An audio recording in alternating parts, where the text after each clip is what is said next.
Hallo und herzlich willkommen zu einem neuen Video vom Wohnmobil Privat mit Vermietung. Mein Name ist David und heute soll es mal um das Thema gehen, für wen lohnt sich so eine Vermietung von einem eigenen Wohnmobil, Kastenwagen oder Wohnwagen. Für wen ist das was? Wir schauen es uns näher an. Bleibt dran, bis gleich.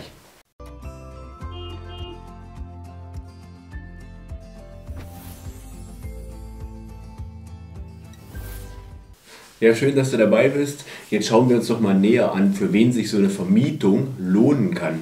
Ich habe mir ja auch ein paar Sachen notiert, die ich dann auch näher erläutern möchte. Grundsätzlich geht es eben jetzt darum, vielleicht auch, dass jemand, der vielleicht auch nicht die anderen Videos kennt oder so, sich mit dem Thema noch nicht beschäftigt hat, vielleicht jetzt erkennt, oh, so eine Vermietung, die könnte was für mich sein, die könnte sich für mich lohnen. Und warum, aus welchen Gründen, da wollen wir jetzt mal ein bisschen darüber sprechen. Also zum Beispiel habe ich mir ja aufgeschrieben, ihr könnt euch kein eigenes Wohnmobil oder Wohnwagen leisten, keinen eigenen Camper leisten. Und dass das keine Frage von Reichtum ist oder arm oder was, ist ja klar, denn grundsätzlich sind diese Wohnmobile zum Beispiel auch sehr, sehr teuer, sind wir mal ehrlich. Also es gibt auch ein Video dazu, wo das mal ein bisschen kalkuliert wurde.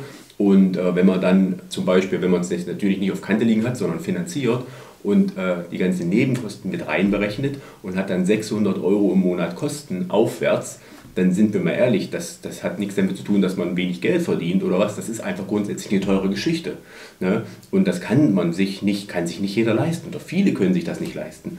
Und da ist jetzt natürlich die Frage, lohnt sich denn eine Vermietung? Und da sage ich in so einem Moment, wenn ich mir das nicht leisten kann, da ist natürlich so eine Vermietung eine Möglichkeit, wie sich zum Beispiel plötzlich lohnen kann, ein Wohnmobil zu vermieten, weil ich nämlich über diese Vermietung so viel Einnahmen erzeugen kann, dass ich das Wohnmobil mir plötzlich leisten kann. Also für jemanden, der sagt, nee, es ist mir zu teuer, ich kann es mir nicht leisten, für den kann sich so eine Vermietung lohnen. Und da habe ich diverse Videos auch zugemacht, die das erklären, was rumkommt und ob sich es amortisiert, wie viel man noch an Kosten hat und so. Aber das ist ein ganz wichtiger Punkt, wenn du jetzt sagst, nee, kann ich mir nicht leisten, dann ist eine Vermietung ein Thema, das sich für dich lohnen kann.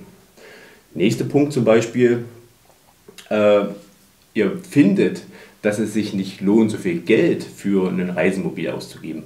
Also nicht, ihr könnt es euch nicht leisten, sondern ihr sagt einfach, ja, mir ist viel zu viel Geld, was das kostet, so ein Mobil. Diese 600 € oder wie auch immer, oder diese, wenn man es mal hochrechnet, dann vielleicht 7.000 oder 8.000 € im Jahr.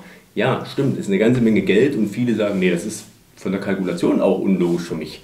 Aber auch da kann man durch diese Amortisierung, die ich gerade schon angesprochen habe, über diese Vermietung, dann wirklich da eine sinnvolle Geschichte draus machen, wo ihr dann vielleicht sagt, wenn ihr euch die Zahlen näher anguckt, ja doch, für eine Vermietung kann es sich lohnen, weil ich dann plötzlich dann doch einsehe oder dann plötzlich dann doch das nicht so viel Geld ist, was ich für diese Reisen ausgebe, die ich natürlich auch viel öfter machen kann. Ne? Man kann natürlich mit so einem eigenen Mobil, wenn man das hat, dann auch viel, viel mehr Urlaub machen, wie vielleicht nur die Urlaubsreisen mit dem Flugzeug, die man dann anvisiert, weil das kostet natürlich auch. Und so ein Mobil habe ich immer dann vor der Tür stehen, außer es ist vermietet und kann es dann benutzen. Für Wochenende, für lange Wochenenden und so weiter. Ne? Ihr macht zu wenig Urlaub und nutzt es zu wenig. Wenn das ein Argument ist zum Beispiel, ne, dann kann man auch sagen, klar, eins ist klar, wenn man so ein Mobil nur 2 oder 3 Wochen im Jahr nutzen kann, weil nur dann der Urlaub passt, und das ist sehr oft so bei Familien zum Beispiel, wo beide Elternteile natürlich arbeiten sind und dann sich den Urlaub aufteilen müssen, dass die Kinder vielleicht auch ferienmäßig nicht allein sind, dann hat man vielleicht nur 3 Wochen zusammen oder 2 und kann dann nur wegfahren. Und dann ist natürlich jetzt die Urlaubsreise mit dem Flugzeug oder was, 2 Wochen irgendwo hin ins Hotel, ist dann der Urlaub. Und wenn man sich jetzt sagt, alternativ ein Reisemobil das ganze Jahr hinstellen und ich nutze es nur die 2 Wochen, ganz klares Argument. Aber auch da kann sich so eine Vermietung lohnen, denn erstens tragen sich die Kosten, wie schon erwähnt, und zweitens könnt ihr durch so ein Mobil, was ihr habt, natürlich viel, viel mehr Urlaub machen. Auch wenn der Urlaub von den Monaten oder Wochen dann nicht mehr wird. Ihr müsst es ja irgendwie trotzdem zusammenlegen. Aber wie eben schon kurz erwähnt, es gibt oft die Möglichkeit, Wochenendtrips zu machen und natürlich auch verlängerte Wochenenden. Und so kann dann vielleicht auch für jemanden, der sagt, nee, mein großer Urlaub, davon habe ich zu wenig, da macht ein Mobil keinen Sinn. Da kann es dann schon wieder ein bisschen sinnvoller werden, die ganze Sache. Ja. Ihr hättet gern ein neueres oder besseres Mobil, und es ist zu teuer. Ne? Also ihr habt schon ein Mobil, es hat schon ein paar Jahre auf dem Buckel, vielleicht habt ihr es auch als Gebrauchtes gekauft und der Hintergrund ist ganz einfach, dass das natürlich viel zu teuer gewesen wäre, ein ganz neues zu nehmen. Ne? oder vielleicht auch ein besseres. Ihr habt vielleicht so eine Fantasie oder grundsätzlich ist es ja eh so, dass man, wenn man sich Hefte anschaut und Camper ist, dann entdeckt man schon und dann hat man schon so eins im Hinterkopf, wo man sagt, das hätte ich gern, aber es kann man sich vielleicht nicht leisten oder jetzt noch nicht leisten oder man will es auch am Endeffekt nicht, weil man auf irgendwas anderes verzichten müsste. Auch dann kann sich eine Vermietung lohnen, weil natürlich dann plötzlich durch diese Zusatzeinnahmen das bessere oder das neue Mobil möglich wird. Und ihr würdet überrascht sein, oder wenn ihr euch Videos dazu anschaut, werdet ihr überrascht sein, wie wenig Kosten übrig bleiben, wenn ihr über Vermietung wirklich Einnahmen erzeugt. Also das kann wirklich sich richtig lohnen, sodass dann ein Mobil möglich wird oder ein viel, viel besseres Mobil möglich wird. Ja?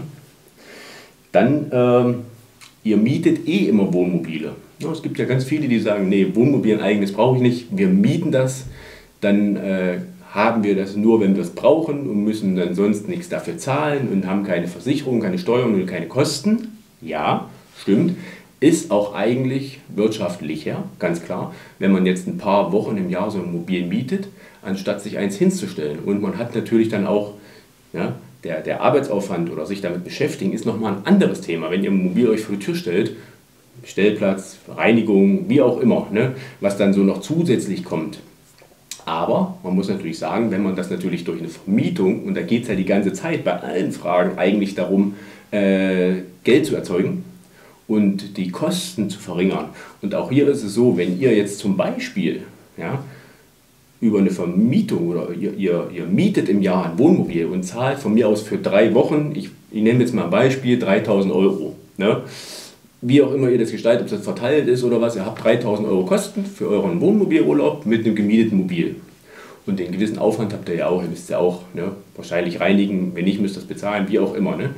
Und jetzt stellt euch mal vor, ihr kauft euch eins, das kostet euch vielleicht dann 7.000 im Jahr. Ihr habt aber 5.000 Euro Einnahmen, also am Endeffekt nur noch 2.000 Euro Kosten, ja, was dann 180 Euro oder 160 Euro im Monat sind, ja, wenn man es verrechnet. Also ein Großteil der Kosten werden übernommen. Dann ist es ja plötzlich von der Rechnung jetzt schon mal günstiger wie zu mieten. Ja. Also auch da, wenn ihr jetzt eh schon sagt, ja, wir mieten immer, das ist günstiger, da haben wir nicht die Riesenkosten, sondern wir haben nur 3.000. Auch da kann es sein, dass so ein eigenes sich lohnen kann, weil es natürlich günstiger ist insgesamt, wenn es passt. Und der riesengroße Unterschied, wenn ihr eh schon mit dem Wohnmobil immer unterwegs seid oder E-Camper seid, ihr habt dann nicht nur die 3 Wochen das Mobil, ihr habt es immer. Auch wenn es hier und da vermietet ist und dann, ne, nicht da ist. Aber ansonsten habt ihr es da. Ne? Das heißt, ihr könnt dann auch viel spontaner auch noch in anderen Ferienzeiten oder Urlaubszeiten was unternehmen, wo ihr jetzt vielleicht sagt, nee, 3-mal reicht, warum auch immer, mehr wird es nicht oder was. Und auch Kurztrips mit dem Wohnmobil übers Wochenende oder was, kann man dann alles noch zusätzlich machen. Also es gibt dann auch noch einen Mehrwert. Ne? Nicht nur weniger Kosten, sondern Mehrwert. Also wenn ihr eh schon mietet, immer kann es sich trotzdem lohnen. Dann zum Beispiel, ihr gebt sowieso schon viel Geld für Urlaub aus, wollt aber zukünftig auch campen. Also es bringt jetzt nicht zu sagen, wir geben sehr viel Geld für Urlaub aus und wir holen uns jetzt einen Camper und vermieten den. Dann müsst ihr ja campen, ne? Zum Großteil. Und das muss natürlich auch passen. Also campen wollen soll gehören. Aber es gibt jetzt viele Leute, die sagen, wir geben jetzt jedes Jahr, wir machen Kreuzfahrt, wir machen dies, wir machen das, wir geben einen Haufen Geld für Urlaub aus, zukünftig wollen wir campen. Dann ist das natürlich auch eine Möglichkeit, weil ihr natürlich weniger Geld ausgeben könnt. Ne? Hintergrund ist, ihr bezahlt vielleicht jetzt im Jahr 7.000 Euro für den Urlaub und so ein Mobil würde im Jahr auch 7.000 Euro kosten. Dann wäre es auf Null. Durch eine Vermietung könntet ihr natürlich dann viel mehr Urlaubskosten sparen und hättet trotzdem den Urlaub. Müsst natürlich campen wollen, ja, ganz klar. Außerdem natürlich, was die meisten immer vergessen, es bedeutet, ist ja nicht gleichgesetzt mit, ich muss jetzt immer campen. Viele denken, wenn man so ein Mobil hat, muss ich immer campen. Und das ist eigentlich auch so, weil eigentlich ist es so, weil wenn man so ein Mobil vor der Tür stehen hat und es kostet wirklich so eine Menge Geld, dann muss man es natürlich nutzen und dann ist es natürlich eigentlich irrsinnig, wenn man dann sagt, ich habe es vor der Tür stehen, aber ich mache jetzt eine Kreuzfahrt. Oder ich habe es vor der Tür stehen und fliege jetzt mal in den Süden, weil ich mal irgendwo ins richtig Warme will. Ja? Oder ich will ins Warme für eine Woche. Camper wissen, ehe man irgendwo ist, das dauert ein bisschen. Also wenn man mal schnell für eine Woche in die Wärme möchte, dann muss man fliegen. Aber das ist so ein Widerspruch, weil dann natürlich innerlich und auch externe Leute sagen, ja, aber du hast doch dein Wohnmobil, warum fliegst du jetzt hier rum? Durch so eine Vermietung wird es plötzlich möglich, dass ihr gar nicht so gezwungen seid, innerlich und auch äußerlich mit dem Wohnmobil immer alles zu machen, sondern das Wohnmobil finanziert eure Reise, eure Flugreise zum Beispiel. Das ist ein Argument, was die wenigsten auf dem Schirm haben. Wenn ich mein Mobil vermiete, 2 Wochen im Sommer, dann könnte man jetzt denken, das ist doch deine Sommerzeit. Das sollte natürlich nicht meine Ferienzeit sein, ist klar. Aber könnte es auch, wenn ich mein Mobil in meinem Urlaub vermiete, ja, weil es nicht anders ging, weil ich da ein gutes Angebot bekommen habe oder weil meine Familie mal was anderes machen möchte, super. Dann bekomme ich da von mir aus 2.500 Euro für die 2 Wochen oder 2.000 Euro. Und diese 2.000 Euro, die nehme ich und mache damit einen anderen Urlaub. Und wenn ich das so mache, dann brauche ich gar kein schlechtes Gewissen haben. Mein Mobil finanziert meinen Urlaub, ich habe keine Mehrkosten, ich hätte genauso gut mit dem Mobil unterwegs sein können. Aber da sitzt jetzt jemand anders drin und fährt ein paar Kilometer drauf. Das kommt auf selber raus. Und so kann ich über so eine Vermietung mir sogar ein bisschen den Druck nehmen, immer mit dem Mobil Urlaub machen zu müssen. Sei es aus wirtschaftlichen Gründen, weil ich sage, ich habe die Kosten, jetzt steht es hier und jetzt muss ich es auch benutzen. Oder aber weil externe Leute oder wer auch immer dann nachfragt. Nee, ihr könnt es vermieten und es bezahlt euch anderen Urlaub. Auch wenn ihr mal vielleicht keinen Bock habt auf Wohnmobilreise, wollt mal was anderes machen. Super, vermietet, die Einnahmen nehmt ihr und macht damit eine tolle Reise. Ja? Dann, ihr benutzt euer vorhandenes Mobil nur sehr selten. Erlebe ich häufig, höre ich oft von den Leuten, Mobil ist gekauft, alles schön, alles schick, aber aus irgendwelchen Gründen, das können die verschiedensten Gründe sein, nutzt man es relativ selten. Ja? Rentner zum Beispiel, die können natürlich, wann sie wollen, ist ja klar. Oder Privatiers. Aber die meisten von uns sind jetzt keine Privatiers und müssen arbeiten gehen. Und deswegen hat man natürlich nur eine begrenzte Zeit, es zu nutzen. Ja? Urlaub zusammenlegen, wie ich schon erwähnt hatte, oder mal am Wochenende, da muss das Wetter auch passen. Und, ne? Also man kann es nicht so oft nutzen, wie man es gern vielleicht hätte. Und es steht sehr oft rum. Dann ist eine gute Möglichkeit, das zu vermieten. Dann lohnt sich das. Weil, klar, es muss ja auch irgendwo ein Verhältnis, das muss ja auch irgendwo stimmen zwischen Ausgaben für das Mobil pro Monat, pro Jahr und dem Nutzen.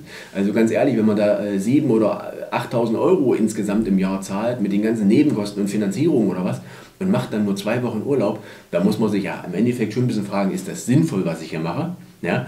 Und dann kann man natürlich sagen, ich nutze es nur 2 Wochen, ich vermiete es doch nebenbei, dann kostet es mich vielleicht fast nur noch 1.000 Euro im Jahr oder 2.000 oder fast gar nichts mehr und dann hat man dann auch mit den 2 Wochen Urlaub keine Schmerzen mehr. Ja, also wenn ihr es wirklich selten nutzt oder auch mal phasenweise nur selten nutzen könnt, weil vielleicht der eine oder andere, jemand kann ja auch mal erkrankt sein, der kann jetzt nicht weg, das nächste halbe Jahr können wir nichts machen. Vermieten, Geld erzeugen. Ne?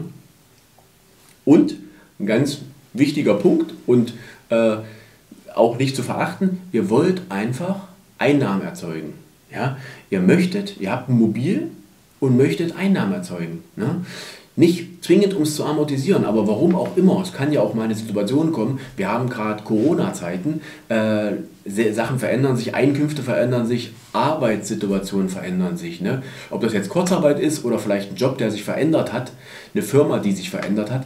Ihr habt vielleicht nicht Geldnot, aber es fehlt ein bisschen was oder es ist weggefallen. Ihr habt ein Wohnmobil vor der Tür, wenn ihr eins habt, oder einen Camper oder einen Wohnwagen, dann könnt ihr dieses Mobil, dieses Fahrzeug nutzen, um Einnahmen zu erzeugen, die euch dann als Familie oder wie auch immer eure Konstellation ist, zur Verfügung stehen, um das ganze Konstrukt am Laufen zu halten. Ne? Nicht zwingend um das Mobil. Ne? Also es ist ja auch immer die Frage, muss ich mein Mobil wegmachen, weil es Geld fehlt jetzt mittlerweile. Ne? Wenn so ein Punkt kommt, wo Geld fehlt, weil sich was verändert hat oder wie auch immer, dann muss man ja vielleicht die Entscheidung treffen, mache ich das Mobil weg oder mache ich das Fahrzeug weg, weil ich diese Kosten nicht mehr tragen möchte oder kann, oder vermiete ich es einfach, habe es weiter und die Kosten werden getragen von der Vermietung. Ist doch eine tolle Lösung. Sagt ihr weiter euer Fahrzeug, so eine Situation finanziell kann sich auch wieder ändern, dann habt ihr das abgegeben. Ne?